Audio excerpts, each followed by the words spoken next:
नमस्कार और हेडलाइन में आपका स्वागत है। ये वो जगह है जहां हम ताज़ा तरीन घटनाओं और जो जटिल विषय हैं उन्हें सरल भाषा में समझने की कोशिश करते हैं। मैं हूं शशि। और मैं हूं किरण। आज हम एक ऐसे मुद्दे पर बात कर रहे हैं जो भारत के लाखों युवाओं और उनके परिवारों से सीधे तौर पर जुड़ा है, करियर का चुनाव। एक तरफ तो देखिए तेजी से बढ़ती अर्थव्यवस्था है, स्टार्टअप्स की चकाचौंध है, नए मौकों की भरमार दिखती है। बिल्कुल। और दूसरी तरफ वो दशकों पुराना सरकारी नौकरी का आकर्षण जो आज भी उतना ही मजबूत नजर आता है। हाँ, वही सवाल है, आखिर ऐसा क्यों है? जब इतने सारे रास्ते खुल रहे हैं तो भी लाखों युवा सरकारी नौकरी की इस बेहद मुश्किल दौड़ में शामिल होते हैं। क्या ये सिर्फ सुरक्षा की तलाश है या फिर सामाजिक प्रतिष्ठा का सवाल है, या कहानी कुछ और है, कुछ ज्यादा गहरी? आइए आज इसी पहेली को थोड़ा खोलने की कोशिश करते हैं। बिल्कुल। तो शुरुआत करते हैं इसी सरकारी नौकरी के जबरदस्त आकर्षण से। आंकड़े देखें तो वाकई चौंकाने वाले हैं। हाँ, जैसे अभी हाल ही में उत्तर प्रदेश पुलिस में कांस्टेबल की भर्ती थी। करीब 60,000 पद थे। अच्छा। और आवेदन कितने आए? 48 लाख। 48 लाख? बाप रे। हाँ, मतलब सफलता की दर सोचिए, सिर्फ 1.25%। सिर्फ 1.25%? हाँ, और सेना में भी देखें तो ये दर कोई बहुत ज्यादा नहीं है, महज 3-4% के आसपास ही है। ये आंकड़े तो साफ दिखाते हैं कि सरकारी नौकरी की चाहत कितनी कितनी प्रबल है। हाँ। और इसकी सबसे बड़ी वजह तो शायद वही है, जॉब सिक्योरिटी, नौकरी की सुरक्षा। हाँ, वो पक्की नौकरी वाली बात। बिल्कुल। लोगों के मन में ये बात एकदम बैठी हुई है। हाँ। कि सरकारी नौकरी मतलब पक्की नौकरी। हाँ। आसानी से जाएगी नहीं। जबकि प्राइवेट सेक्टर में, हाँ, प्राइवेट सेक्टर में खासकर निचले स्तर पर तो परफॉर्मेंस देखो या कंपनी की हालत देखो, नौकरी जाने का डर तो बना ही रहता है। हाँ, ये पक्की नौकरी वाली मानसिकता तो बहुत गहरी है, लेकिन क्या सिर्फ यही एक वजह है इस जबरदस्त दौड़ की, या कुछ और फायदे भी हैं जो खींचते हैं युवाओं को? नहीं नहीं, बिल्कुल और भी बातें हैं। सुरक्षा तो है ही, लेकिन उसके अलावा भी बहुत कुछ है। जैसे सरकारी नौकरियों में अक्सर काम के घंटे निश्चित होते हैं। अच्छा, हाँ, ये भी है। और फिर कई तरह के भत्ते, मकान किराया भत्ता यानी HRA, महंगाई भत्ता, DA, छुट्टियों के पैसे मिलते हैं, पेड लीव। हाँ बिल्कुल। ये सब चीजें प्राइवेट सेक्टर में खासकर कम कुशलता वाली नौकरियों में मिलना मुश्किल होता है। और सैलरी का फर्क, वो भी मायने रखता होगा। हाँ बिल्कुल रखता है। वेतन का फर्क भी देखिए। एक कम स्किल वाली सरकारी नौकरी में भी शुरुआत में सारे भत्ते वगैरह जोड़ दें तो करीब 33,000 रुपये महीना मिल सकता है। ठीक है। जबकि वैसी ही कोई प्राइवेट नौकरी हो तो शायद 10,000 रुपये के आसपास मिले, और वो भी बिना इन अतिरिक्त फायदों के। और एक पहलू है जिसे हम नजरअंदाज नहीं कर सकते, सामाजिक प्रतिष्ठा। ओ हाँ, वो तो बहुत बड़ा फैक्टर है। आज भी खासकर छोटे शहरों और कस्बों में देखिए, सरकारी नौकरी वाले व्यक्ति को एक अलग ही सम्मान की नजर से देखा जाता है। हाँ, ये बात बिल्कुल सही है। ऑलिव बोर्ड का एक सर्वे भी था जिसमें करीब 44% युवाओं ने नौकरी की स्थिरता को ही सबसे अहम बताया था। और ये बात टियर 2, टियर 3 शहरों में और भी ज्यादा मजबूती से सामने आती है। हाँ, और लोकनीति CSDS का सर्वे भी तो यही कह रहा था। हाँ वही, जब युवाओं से पूछा गया कि सरकारी, निजी या खुद का व्यवसाय क्या चुनेंगे, तो 60% ने सरकारी नौकरी को पहली पसंद बताया। 60%? हाँ, ये साफ दिखाता है कि समाज में सरकारी नौकरी को लेकर एक मजबूत धारणा बनी हुई है, और ये सिर्फ आर्थिक नहीं, ये सामाजिक भी है। लेकिन यहाँ एक बड़ा सवाल खड़ा होता है, अगर सरकारी नौकरी इतनी ही आकर्षक है तो ये है कितनी असल में? हाँ, ये बड़ा पेंच है। आंकड़े तो कुछ और ही कहानी कहते हैं। भारत की कुल वर्कफोर्स का सिर्फ 1.4% हिस्सा ही सरकारी नौकरी में है। सोचिए जरा। कुल नौकरियों में सिर्फ 25% संगठित क्षेत्र में है, प्राइवेट और सरकारी मिलाकर। और उसमें भी सरकारी नौकरियां सिर्फ 1.4 करोड़ के आसपास। यानी हर 100 नौकरियों में से सिर्फ 2 सरकारी। बिल्कुल। यही तो विनोदाभास है। मतलब सरकारी नौकरियां हैं ऊंट के मुंह में जीरे के समान, फिर भी उनके लिए इतनी मारामारी। तो सवाल उठता है कि क्या समस्या सिर्फ सरकारी नौकरी के आकर्षण की है, या फिर बाकी जो विकल्प हैं उनमें कोई कमी है? मुझे लगता है जवाब दूसरे हिस्से में ज्यादा छिपा है। जैसा कि कुछ विशेषज्ञ कहते भी हैं कि असल दौड़ इसलिए है क्योंकि ज्यादातर जो गैर सरकारी नौकरियां हैं, खासकर कम स्किल वाली, वो उतनी आकर्षक है ही नहीं। मतलब दिक्कत सिर्फ चाहत की नहीं, बल्कि विकल्पों की गुणवत्ता की भी है। हाँ, काफी हद तक। आप शहरी इलाकों में भी देखिए, करीब आधी नौकरियां ही ऐसी हैं जिनमें नियमित वेतन मिलता है। अच्छा। और उनमें से भी आधे से कम सिर्फ 47% में ही पेड लीव जैसी सुविधा है। और असंगठित क्षेत्र की तो बात ही क्या करें, जहां देश का इतना बड़ा कार्यबल काम करता है, वहां तो स्थिति और भी अनिश्चित है। बात सिर्फ कम वेतन की नहीं है, काम का माहौल, सुविधाएं, सुरक्षा, इन सब की कमी है। और अगर कोई नौकरी नहीं करना चाहता, अपना कुछ शुरू करना चाहे, मतलब स्वरोजगार, तो वहां भी अपनी चुनौतियां हैं। निश्चित रूप से स्वरोजगार में सबसे बड़ा डर तो होता है आय की अनिश्चितता। बिजनेस चलेगा या नहीं, कितना कमा पाएंगे, ये सब बाजार के उतार चढ़ाव पर निर्भर है। पैसा भी लगाना पड़ता है, शुरुआत में रिस्क होता है। बिल्कुल, निवेश का जोखिम है और फिर कंपटीशन तो है ही। एमएसएमई मंत्रालय का एक आंकड़ा है जो ध्यान खींचता है, 60% से ज्यादा छोटे उद्यम शुरू होने के पहले 2 साल में ही बंद हो जाते हैं। 60% 2 साल में? हाँ, ये आंकड़ा स्वरोजगार के रास्ते की मुश्किलों को साफ दिखाता है। और फिर समाज का डर भी तो होता होगा, अगर बिजनेस फेल हो गया तो लोग क्या कहेंगे, घर वाले क्या सोचेंगे? हाँ, बिल्कुल, ये असफलता का डर, इसमें सामाजिक आलोचना भी है और आर्थिक नुकसान भी। ये दोनों मिलकर कई युवाओं को जोखिम उठाने से रोकते हैं। एक स्रोत में डॉक्टर विकास दिव्य कीर्ति के विचार का भी जिक्र था। वो तुलना करते हैं कि कैसे एक सफल व्यवसायी, अगर वो सफल हो जाए, तो लंबे समय में एक सरकारी अधिकारी से कहीं ज्यादा संपत्ति बना सकता है, अपनी अगली पीढ़ी के लिए एक मजबूत नींव रख सकता है। जबकि सरकारी नौकरी में एक सीमा है। हाँ, एक सीमित दायरा है, लेकिन उस सफलता तक पहुंचने का रास्ता जो है वो अनिश्चितताओं और असफलताओं से भरा है।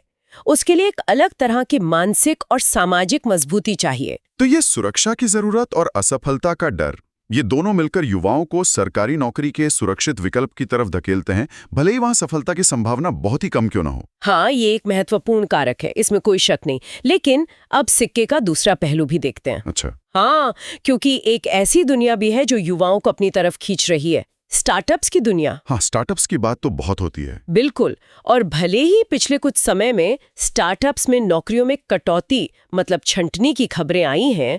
हाँ, लेऑफ्स हुए हैं काफी। हाँ, फिर भी युवाओं का एक बड़ा तबका इनकी ओर आकर्षित हो रहा है। ये दिलचस्प है, एक तरफ सरकारी नौकरी के लिए इतनी भीड़, दूसरी तरफ स्टार्टअप्स का आकर्षण। क्या आंकड़े भी दिखाते हैं ये रुझान? हाँ, दिखाते हैं।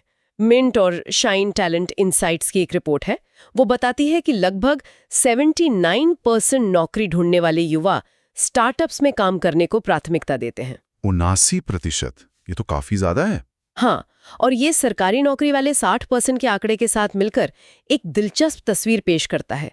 शायद अलग-अलग युवाओं की प्राथमिकताएं अलग हैं, या फिर परिस्थितियों के हिसाब से सोच बदलती है। तो स्टार्टअप्स में ऐसा क्या है जो युवाओं को लुभा रहा है? क्या सिर्फ ज्यादा पैसा? पैसा एक बड़ा कारण है, बिल्कुल। स्टार्टअप्स में अक्सर ज्यादा सैलरी पैकेज मिलने की उम्मीद होती है। साथ ही वो जो क्या कहते हैं, एम्प्लॉय स्टॉक ऑप्शंस, ESOPs। हाँ, ESOPs, वो भी मिल सकते हैं, जिससे भविष्य में कंपनी की सफलता का हिस्सा बनने का मौका मिलता है। अच्छा। इसके अलावा करियर में तेजी से आगे बढ़ने, मतलब फास्ट ग्रोथ और नई नई चीजें सीखने का, लर्निंग अपॉर्चुनिटीज का माहौल होता है। कई युवा तो इसे एक लॉन्च पैड की तरह देखते हैं कि कुछ साल स्टार्टअप में काम करके अनुभव लिया और फिर शायद अपना ही कुछ शुरू कर दिया। यानी कि सोच में भी बदलाव आ रहा है, अब सिर्फ नौकरी नहीं बल्कि करियर ग्रोथ और एंटरप्रेन्योरशिप जैसे शब्द भी मायने रखने लगे हैं। बिल्कुल, और लोकनीति CSDS सर्वे के आंकड़े भी इस बदलाव को दिखाते हैं। स्वरोजगार को प्राथमिकता देने वाले युवाओं का प्रतिशत देखिए, 2007 में जहां ये सिर्फ 16% था। 16%? हाँ, वो 2023 में बढ़कर 27% हो गया है। 27%? ये तो काफी बड़ा जंप है। हाँ, ये एक महत्वपूर्ण शिफ्ट है। दिखाता है कि जोखिम लेने की क्षमता और अपना काम करने की इच्छा बढ़ रही है, भले ही अभी ये सरकारी नौकरी की चाहत जितनी व्यापक न हो। एक और दिलचस्प बात जो एक स्रोत में दिखी, वो है ट्रांजिशन जॉब का कॉन्सेप्ट। हाँ, ये भी एक नई बात सामने आ रही है। यानी कई युवा अपनी पहली नौकरी को मंजिल नहीं मानते, बल्कि मंजिल तक पहुंचने का एक जरिया मानते हैं। हाँ, ये खासकर उन युवाओं में दिखता है जिन्हें शायद तुरंत पैसों की ज़रूरत है या जो किसी खास फील्ड में जाने से पहले कुछ अनुभव हासिल करना चाहते हैं। अच्छा। तो वो कोई भी उपलब्ध नौकरी पकड़ लेते हैं ताकि आर्थिक रूप से थोड़ा स्थिर हो सकें और अपने असली लक्ष्य की तरफ बढ़ने के लिए तैयारी कर सकें। ये दिखाता है कि युवा अब करियर को लेकर ज्यादा रणनीतिक तरीके से भी सोच रहे हैं। और नौकरी कहाँ करनी है इसको लेकर भी सोच बदल रही है क्या? पहले तो लगता था सब बड़े शहरों की तरफ ही भागते हैं। अब इसमें भी बदलाव दिख रहा है।